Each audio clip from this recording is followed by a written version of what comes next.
सर्दियों की सुबह थी। बेलवा गांव धुंध में लिपटा था। खेतों में हल्की ओसें थी। पर गांव के किनारे टूटी फूटी झोपड़ी में बसे थे बल्लू और उसकी माई, जो कि भूखमरी और गरीबी से जूझ रही थी।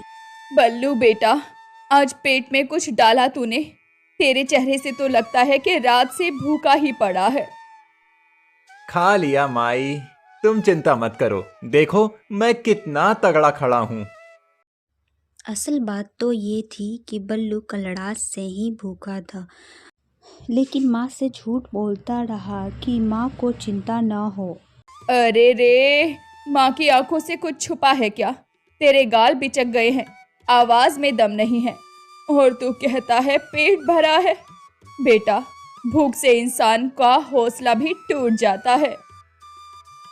माई, भूख सह लूंगा मैं, लेकिन अगर तू रोएगी तो सहा नहीं जाएगा। तू चिंता मत कर, जंगल में कहीं फल फूल मिलेंगे, बकरियां चराने के साथ साथ पेट भी भर लूंगा। कब तक रे बेटा, कब तक ये आस लगाए रहेगा कि ऊपर वाला चमत्कार करेगा?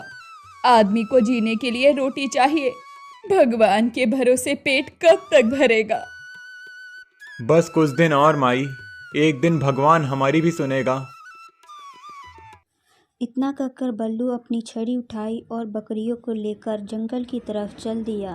लोगों ने बल्लू का मजाक बनाया। बल्लू चुपचाप चलता रहा। अरे देखो देखो, बल्लू बकरियां वाला आ रहा है। लगता है आज भी खाली पेट जंगल जाएगा। अरे भाई, गरीब की थाली में कब रोटी ठहरती है? उसका तो साया भी भूखा रहता है। राम राम बल्लू, आज भगवान से कहना तेरी किस्मत पलट दे, वरना तू तो ऐसे ही गली गली भटकेगा। बल्लू लोगों की बातें सुनकर बहुत दुखी होता, फिर भी वो चुपचाप अपना काम करता। बकरियों को ले जाकर जंगल में छोड़ दिया और चुपचाप बैठ गया जाकर। कुछ देर बाद झाड़ियों से आवाजें आई। कौन है वहां? बल्लू कुछ दूर जाकर देखा तो उससे एक नीलकंठ दिखी, जो काफी घायल थी। वो दर्द से कराह रही थी। अरे तुझे क्या हुआ रे? डर मत, मैं तुझे कुछ नहीं करूंगा। बल्लू ने अपना गमछा उतारा और चिड़िया के जख्मों पर बांध दिया। बल्लू की आंखों में साफ झलक रहे थे दर्द। घर पहुंचकर माँ से बोला, माई देखो, ये पंछी जंगल में मिला। लगता है नीलकंठ है, इसका पंख घायल हो गया है। हे भगवान, नीलकंठ बेटा, ये तो पवित्र पक्षी है, इसका ध्यान रखना वरना पाप लगेगा। माई, जब तक मैं हूं इसे कुछ नहीं होगा। बल्लू ने नीलकंठ के जख्मों पर हल्दी का लेप लगाया और खाने के लिए उसे कुछ अन्न के दाने दिए और पानी।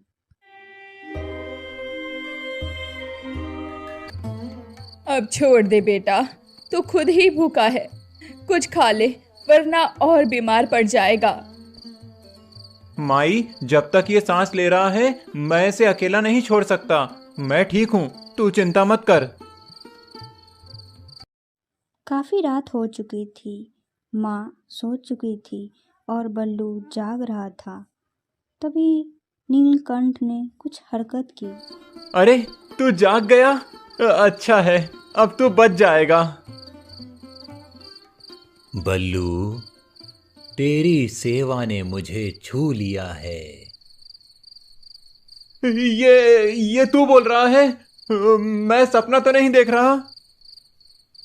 नहीं बल्लू, ये सपना नहीं है। तूने मुझे जीवन दिया, इसीलिए आज मैं तुझे एक वरदान देता हूँ। ये ले, ये लाठी।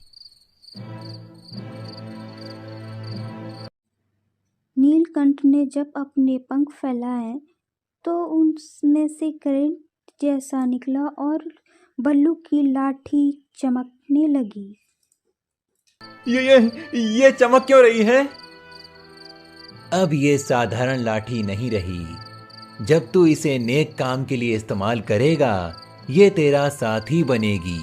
तूने भूख, दुआ और दर्द देखा है। अब इस लाठी से दूसरों का सहारा बन। लेकिन याद रखना, अगर इसमें लालच का इस्तेमाल किया तो ये लाठी तेरा सबसे बड़ा बोझ बन जाएगी। मैं वादा करता हूँ नीलकंठ भाई, मैं इस लाठी को सिर्फ भले कामों में चलाऊंगा। नीलकंठ ये सब कहकर गायब हो गई। तब से बल्लू रात भर जागकर उसी लाठी को देखता रहा। सुबह हुई तो सोचा, क्या ये सच है? क्या ये साधारण लाठी नहीं है? क्या ये जादुई लाठी है? ये सब सोचता रहा। बल्लू उसी लाठी को निहारता रहा, बैठकर सोचता रहा कि क्या ये सच है? बल्लू बेटा, तू कब से लाठी को घूर रहा है? क्या हो गया तुझे? माई, ये वही लाठी है, लेकिन इसमें कुछ अजीब चमक रहा है। कल रात नीलकंठ भाई ने कहा था इसमें कुछ ताकत है। मैं तो समझ ही नहीं पा रहा। पगला मत रे, लाठी तो लाठी ही है। हाँ, तूने अगर नेकी की है तो भगवान तुझे आशीर्वाद देंगे, मगर ये चमक तमक पर ज्यादा भरोसा मत कर। नहीं माई, ये साधारण नहीं रही। आज मैं इसे परख कर देखूंगा। बल्लू बकरियों को लेकर चल दिया। हाथ में छड़ी थी और दिल में डर था। बकरियां अपना घास चर रही थी और बल्लू एक जगह खड़ा था। तभी एक आवाज़ सुनाई दी। सामने देखा तो एक भेड़िया। बकरियां डरकर भागने लगी। अरे बाप रे बाप, ये तो सीधा हमला करेगा। बल्लू ने अपनी लाठी जमीन पर पटकी तो एक तेज आवाज हुआ। उससे भेड़िया डरकर उल्टे पांव भागने लगा। बकरियां फिर से वापस आ गई।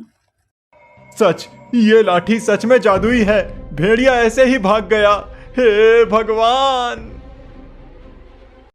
कुछ देर बाद बल्लू को भूख लगी और पेटों में जलन होने लगी। तभी माई तो भूखी है, मैं भी भूखा हूँ। काश थोड़ी रोटी मिल जाती। तभी लाठी जमीन पे पटका और सोचने लगा कि काश मुझे खाने को कुछ मिल जाता। तभी प्रकट हुआ तभी उसके सामने रोटी और दूध की थाली आ गई।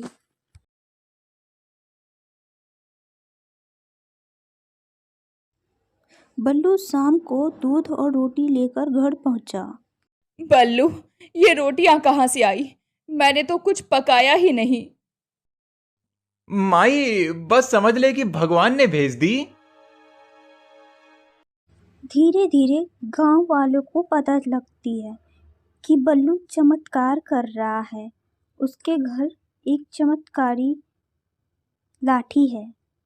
तभी आवाज लगाता है, बल्लू भाई, सुना है तेरे पास कोई ऐसी ताकत आ गई है कि भूखा पेट भर सकता है।